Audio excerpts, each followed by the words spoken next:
guys, welcome back to my channel. If you're new here, my name is Bonita. Here we talk about all the things that we love as it relates to lifestyle and luxury. Today, welcome back to another Fast Five Friday. Again, if you're new, okay, so we do videos twice a week. Wednesday is usually a luxury upload, and then Friday we do what we call a Fast Five Friday. And sometimes for the Fast Five Fridays, we do them from the car.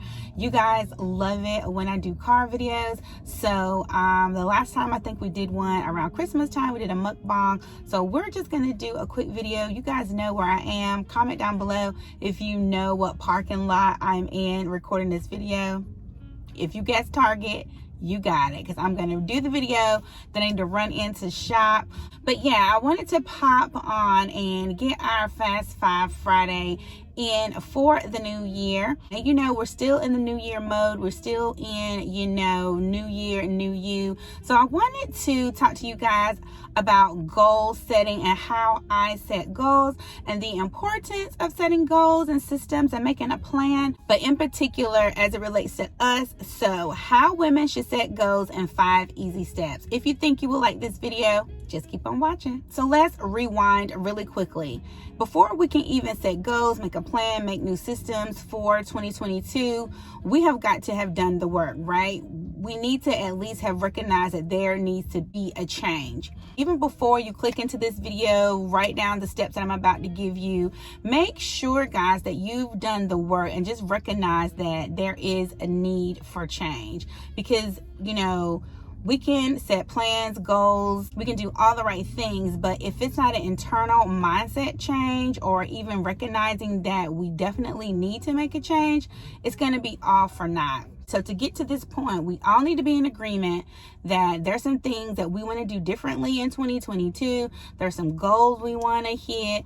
You know, there's some things that definitely need to be done. Hopefully these 5 easy steps can get you there. The first thing that I like to do, I've been doing this probably for the past 2 to 3 years, is I like to choose a word or a theme or a color or something physical that's going to encompass the change that I'm trying to make for the year. So for me, my word this year is restoration and renewal. I think by choosing something that we can physically see or identify with, it kind of helps us to make the change easier. It helps us to really put in action what needs to be done for the new year. The next thing I like to do after I've gotten my word for the year is I like to set an electronic reminder to physically remind me to do something as it relates to my word. For example, in my phone, I have a daily reminder, a recurring reminder in my phone to take time to breathe, pray. That's going to renew my mind. That's something that's really important because, again, it helps you to see the physicality of what you're trying to do. So go into your Alexa, your iHome, your phone, your electronic calendar, anything like that that you can do to help you to physically put into action the change that you want to make. Third thing we want to do as it relates to goal setting is we want to set up systems and write down the goal. I know I'm an electronic person too. I love electronic this, electronic that. Studies show that humans remember more if we actually put pen to paper. So go ahead, get your handy dandy notebook, write it down on a vision board, but write down specifically what your goals are for the year. You want to write down your long-term goals. You want to write down the systems by which you're going to implement to create those goals. I'm more successful if I choose like maybe 2 to 3 long-term goals for the year, and within the long-term goals, I go ahead and break down the short-term measurable goals that's going to lead me up to the long-term goals. That way I can take it in small chunks. I don't get like overwhelmed with, you know, saying, oh, I want to build my business. You know, it's a broad goal, and there's several ways that I can do and several things that I can do to actually build the business, several small steps that's going to take me to that goal. So that's why I like to have a big, broad, long-term goal that's obviously going to last more than this year. But within this year, 2022, there's small steps that I can kind of check off and see that I've made strides toward that goal. The next thing that is really important, number 4, is going to be make sure you reset. And when I say reset, I mean you need to be checking up on yourself monthly. If you have like a person that's going to hold you accountable to your goals and to your systems, check in with that person or with yourself monthly, quarterly, weekly, daily, whatever. Make sure you're checking in and resetting. And the resetting comes in if you check in and you see that things are not quite right. You see that, okay, I had this goal, but really, Bonita, that goal was really too lofty for the year. I need to split it in half. You need to reset and rework the goal and the plan and the system. Oftentimes, especially for women, we get kind of pulled in with not wanting to fail, or we get pulled in with, I said I was going to do something, I got to stick to it, which is really good because you definitely want to be a woman of your word, a person of your word. But also, too, sticking with it means not being afraid to acknowledge that you missed the mark, or I didn't do enough planning, or I forgot about something. And when you reset yourself and check in just to make sure it's working, you're not wasting time. And that's one thing that I have never loved to do, is waste time and waste money, because time, you absolutely cannot get that back. So when I'm, setting my goals for the year, and then when I go and do a personal checkup on the goals, I'm not hard pressed if it's not working out. If it's not working out, I want to know sooner than later. Just because something is good and good to do, that doesn't mean it's always gonna work out for you. You have to adjust it so that it can work. And the 5th thing I like to do, this may be somewhat, just take this one or leave it. But I've found that when I'm in the process of goal setting and the process of planning and creating, I like to keep my information kind of close to me. I don't share it with a lot of people, or I may not share it at all. Not that I'm trying to be so secretive, but when I'm in the planning phase, I need to shut out everyone else's ideas, everyone else's attitudes, everyone else's comments and advice.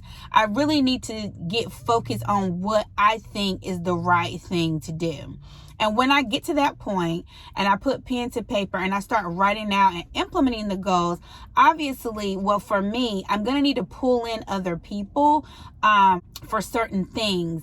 But in the onset, in the grassroots, if you will, I think it's important that, especially again for women, I think it's important that you kind of keep it to yourself, or keep it really in a close-knit group of people that you can trust. Not that, again, we want to support each other. We want to support each other. If my crown falls or tilts, I want you to be there to catch it and put it back on.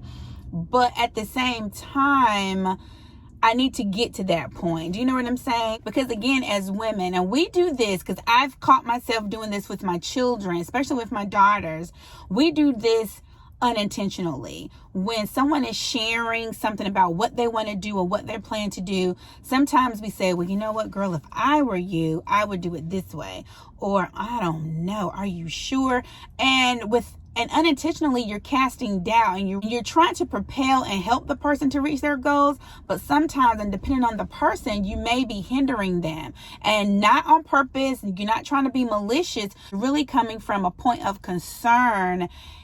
But you just really need to watch your wording. If someone comes to me now, especially again, my daughters, and they say, Mom, I'm thinking about this, I let them go through their planning and thought process with me before I say a word. And then when they're done, if there's something that's a red flag or something that I think they need to think about, or if the idea just absolutely sucks and I know that it's not going to work, I say, well, have you thought about this? Make sure when you're doing your research, check on this, and here's why. Just give them tools. Don't give them a hindrance. Give them tools. So that's why I said, when you're in the planning phase, the grassroots phase, just try to keep it, personal and close knit. There's some things, unfortunately, guys, in the beginning phases, God doesn't want us to share them with anyone but Him. There's some things that we just have to keep to ourselves in order for them to be successful. And God will let you know when it's time to share. He'll give you wisdom and understanding when it's time to pull people in. Guys, I hope you like this video. By the time this video goes up, I think we will be in week 3 of the new year, I believe. And I wanted to get it out before we rolled into February because this year is off to a fast, great start. And I know we're all still in the mindset of, new year, new things, new everything. So I wanted to get this out to you just to give you some tools if you're in the process of goal setting and planning. On the podcast, we're going to delve a little bit more deeper into this topic on the podcast. And the podcast took a little break because, I had a lot going on with the new business and everything for 2021, but it is coming back. If it's up by the time this video goes live, I will put it here on the screen and link it down below. But my podcast is always linked down below. I have some really good episodes, if I say so myself, because I'm a talker. I feel like uninhibited on the podcast. I can share a lot of things on the podcast. But at any rate, I hope you guys enjoyed this video, and I will see you in the next one. And guys, I hope I didn't come off too orange. This lighting, I don't know. You just never know. You just never know.